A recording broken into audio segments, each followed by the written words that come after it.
आतंक का कोई धर्म नहीं होंदा जी। कोई भी धर्म जिहड़ा वो इस तरह निहत्थियां ते और पत्नी सामने पत्नी गोली मार देनी और तड़फ तड़फ के उन्हें सामने मर रहे हैं, कोई भी धर्म नहीं अलाउ करता।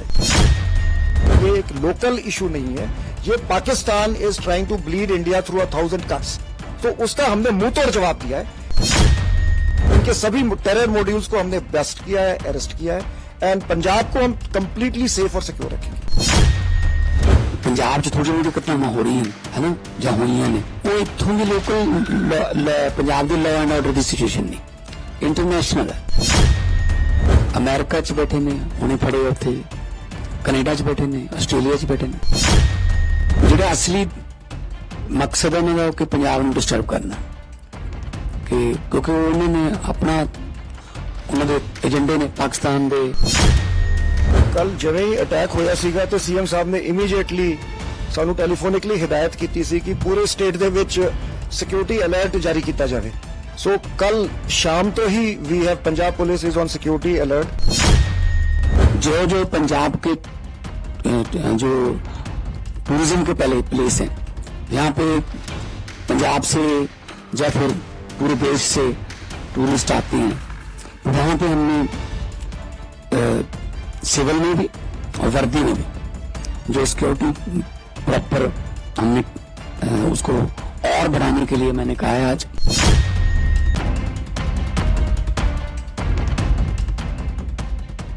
गांव दे विच कल बहुत दुखदायक घटना हुई। लगभग 28 सैलानियों दे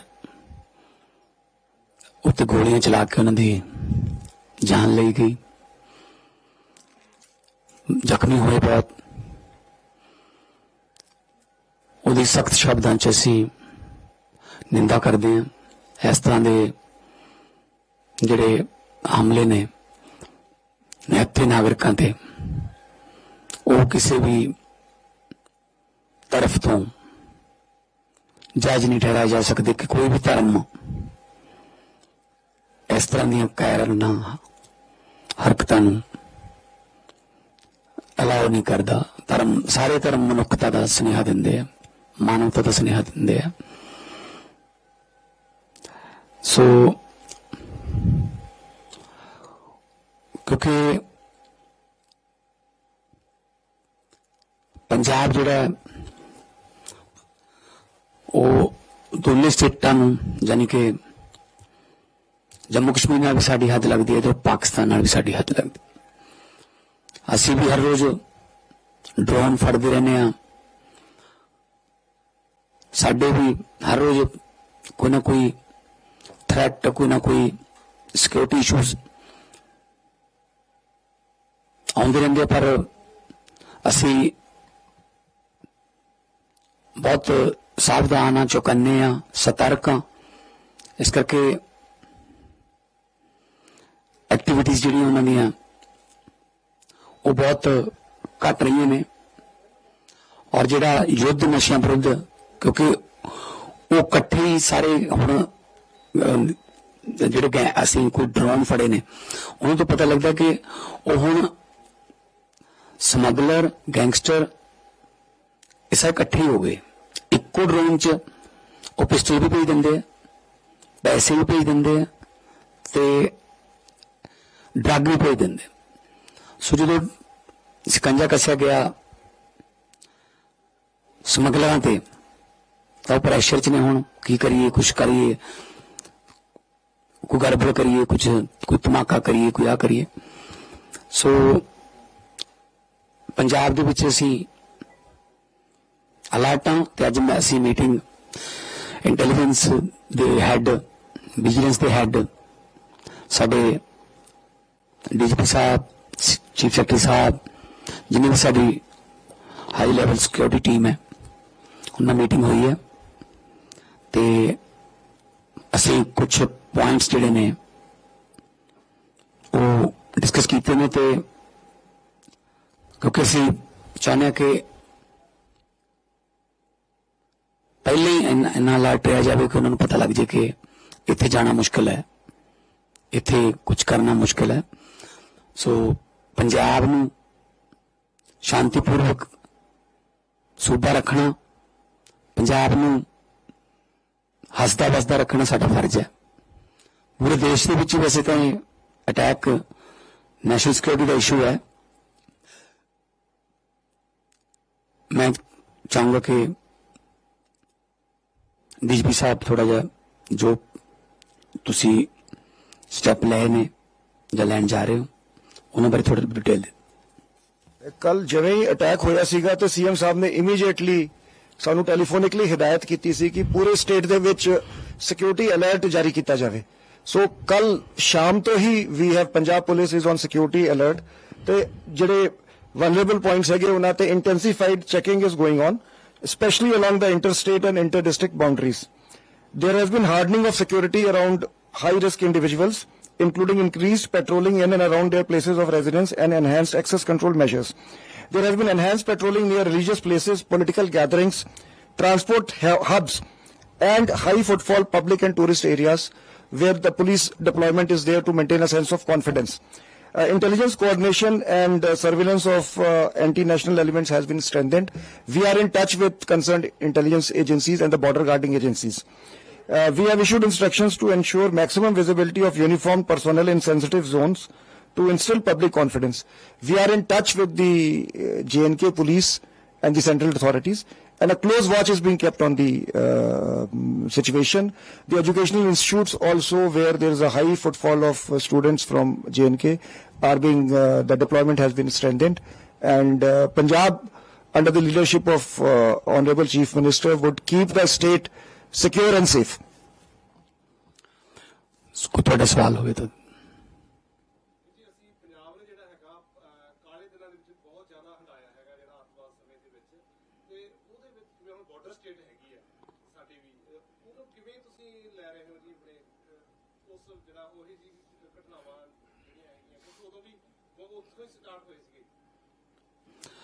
ਕਿਉਂਕਿ ਇਹ ਜਿਹੜਾ ਪੰਜਾਬ 'ਚ ਥੋੜ੍ਹੀ ਥੋੜ੍ਹੀ ਘਟਨਾਵਾਂ ਹੋ ਰਹੀਆਂ ਨੇ ਹੈ ਨਾ ਜਾਂ ਹੋਈਆਂ ਨੇ, ਉਹ ਇੱਥੋਂ ਦੀ local Punjab the law and order the situation ਨਹੀਂ, ਇੰਟਰਨੈਸ਼ਨਲ ਹੈ। ਅਮਰੀਕਾ 'ਚ ਬੈਠੇ ਨੇ, ਹੁਣੇ ਫੜੇ ਉੱਥੇ, ਕੈਨੇਡਾ 'ਚ ਬੈਠੇ ਨੇ, ਆਸਟ੍ਰੇਲੀਆ 'ਚ ਬੈਠੇ ਨੇ, ਉਹ ਇੱਥੇ ਹਾਇਰ ਕਰ ਲੈਂਦੇ ਸ਼ੂਟਰਾਂ ਨੂੰ। ਜਿਹੜੇ ਸ਼ੂਟਰ ਫੜੇ ਆ ਅਸੀਂ, ਉਹ 5-5 10-10 ਰੁਪਇਆ ਯੂਪੀ ਤੋਂ ਲੈ ਲਿਆ ਉਹਨਾਂ ਨੇ, 5-5 10,000 ਰੁਪਇਆ ਤੇ ਜਿਵੇਂ ਉਹਨੂੰ ਹਾਇਰ ਕਰ ਲੈਂਦੇ। ਪਰ ਜਿਹੜਾ ਅਸਲੀ ਮਕਸਦ ਉਹਨਾਂ ਦਾ ਕਿ ਪੰਜਾਬ ਨੂੰ ਡਿਸਟਰਬ ਕਰਨਾ, ਕਿ ਕਿਉਂਕਿ ਉਹਨਾਂ ਨੇ ਆਪਣਾ ਉਹਨਾਂ ਦੇ ਏਜੰਡੇ ਨੇ ਪਾਕਿਸਤਾਨ ਦੇ। ਸੋ ਡਰੋਨ ਜਿਹੜਾ ਸਮੱਸਿਆ ਉਹ ਸਭ ਤੋਂ ਅਸੀਂ ਉਹ ਤੇ ਕੰਮ ਕਰ ਰਹੇ ਹਾਂ। ਹੁਣ ਐਂਟੀ ਡਰੋਨ ਬੜੀ ਜਲਦੀ ਅਸੀਂ ਲਾਂਚ ਕਰ ਦਾਂਗੇ, ਸਟੇਟ ਵੱਲੋਂ ਹੀ ਕਰ ਦਾਂਗੇ ਅਸੀਂ। ਤੇ पहली बार इस तरह की घटना देखने को मिली है कि एक मिनट जी, पहली बार इस तरह की घटना देखने को मिली है कि आतंकियों ने टूरिस्टों को अपना जो निशाना है वो बनाया है, और इस पर क्या कहेंगे? दूसरी बात ये कि पंजाब में भी बहुत सारे टूरिस्ट आते हैं, तो उनकी सुरक्षा। बिल्कुल वही डीजीपी साहब यही बता रहे थे कि क्योंकि पिछले कई साल से जम्मू कश्मीर का जो टूरिज्म बहुत हाई चला गया। 4-4 फ्लाइटें तो वैसे श्रीनगर के लिए चंडीगढ़ से भी फ्लाइटें हैं, तो लोगों वहां पे जो दुकानदार हैं, या चाहे वो रेडी वाला है, चाहे वो टैक्सी वाले हैं, चाहे होटल वाले हैं, मतलब वो बहुत उनके लिए रोजगार का बहुत बड़ा, गाइड, घोड़े वाले जितने भी। तो पंजाब भी बहुत बड़ी टूरिस्ट स्टेट है और टूरिज्म को हम वैसे बढ़ावा दे रहे हैं। तो इसलिए हमने जो पंजाब के जो टूरिज्म के पहले प्लेस हैं, जहां पे पंजाब से या फिर पूरे देश से टूरिस्ट आते हैं, तो वहां पे हमने सिविल में भी और वर्दी में भी जो सिक्योरिटी प्रॉपर हमने उसको और बढ़ाने के लिए मैंने कहा है आज। तो जैसे श्री अमृतसर साहब है, 1.25 लाख फुटफॉल पर डे है, तो वो और जहाँ पे जितने भी हमारे धार्मिक, क्योंकि रिलीजियस टूरिज्म बहुत ज्यादा है और यहाँ से गाड़ियां भी जाती हैं आगे माता चिंतपूर्णी, ज्वालामुखी जी को, जितने भी बगलामुखी जी को, जितने भी धार्मिक टूरिज्म है वो थ्रू पंजाब चलता है। तो उस पर भी हम निगाह रख रहे हैं। उन व्हीकल्स का भी हम छानबीन कर रहे हैं। अभी जितने भी वहां पंजाब के हैं हम पता कर रहे हैं जम्मू कश्मीर सरकार से, जो होटलों में स्टक हो गए, वहां जो गुलमर्ग में भी होंगे, गए होंगे या श्रीनगर में, उनको वापस लाने का भी हम प्रॉपर सेफली वापस लाने का भी कर रहे हैं।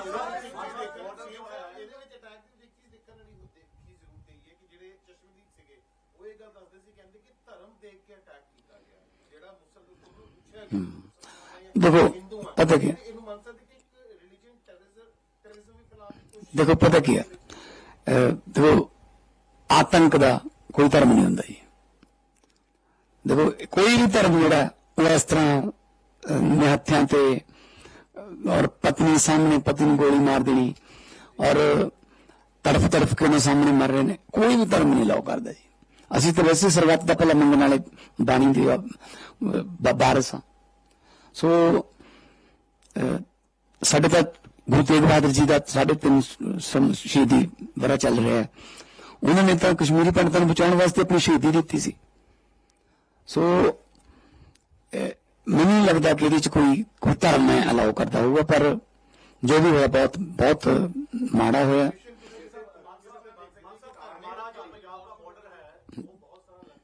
पांच 532 किलोमीटर नहीं। हमारा सेकंड जो first line of defence BSF के पास है, सेकंड लाइन ऑफ डिफेंस में पंजाब पुलिस है। उसमें हम बीएसएफ के साथ बिल्कुल तालमेल के साथ पहले ही चलते हैं। जो ड्रोन वगैरह पकड़ते हैं, बहुत जो ड्रोन कम हो गए हैं क्योंकि रिसीवर, देखो वो तो ड्रोन भेज देंगे, उनका क्या लगता है, लेकिन यहां रिसीव कौन करेगा? हम रिसीवर्स को टारगेट कर रहे हैं अभी कि उनको पकड़ो, क्योंकि यहां उनका ड्रोन रिसीव करने वाला ना कोई हो। पैकेट फेंक दिया या पिस्टल फेंक दिया, उठाएगा कौन? उठाने वाला अगर यहाँ पे है वो तो यही होगा ना, वो तो इधर का होगा ना। तो उनको हम पूरा उन पर रेकी करके इंटेलिजेंसी से, विजिलेंस से सब हम प्रॉपर इंतजाम कर रहे हैं।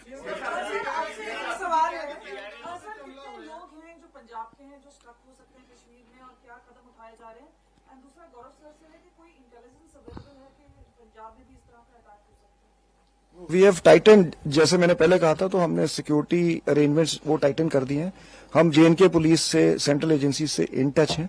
सो इंटेलिजेंस शेयरिंग रियल टाइम पे हो रही है। जो एक सवाल और था, तो मैं जो सीएम साहब ने कहा था, मैं बस उस पर थोड़ा कि ये एक प्रॉक्सी वॉर है जो आईएसआई लड़ रही है। पंजाब जो है वो देश की लड़ाई लड़ रहा है। तो हम जो सीएम साहब का ये जो कहना था, ये कि ये एक लोकल इशू नहीं है, ये Pakistan is trying to bleed India through 1000 cuts. तो उसका हमने मुंह तोड़ जवाब दिया है। इनके सभी टेरर मॉड्यूल्स को हमने बेस्ट किया है, अरेस्ट किया है, एंड पंजाब को हम कंप्लीटली सेफ और सिक्योर रखेंगे। जी एक नहीं, हमने जम्मू कश्मीर गवर्नमेंट से जो है संपर्क किया है कि हमें बता दीजिए कौन से होटल में कहाँ कहाँ रुके हैं, और हम संपर्क कर रहे हैं, टूरिज्म डिपार्टमेंट की तरफ से कर रहे हैं। तो जो भी है, वैसे तो उनको गाड़ियों में गए होंगे या लेकिन स्टक हो गए हैं वहां पे, तो उनको वापस लाने के लिए या उनको सेफ वापस लाने के लिए हम जो है पठानकोट का बॉर्डर जो है वहां तक उनको लाके उसके बाद उनको घर पे छोड़ना, उनको वो हमारी जिम्मेदारी है।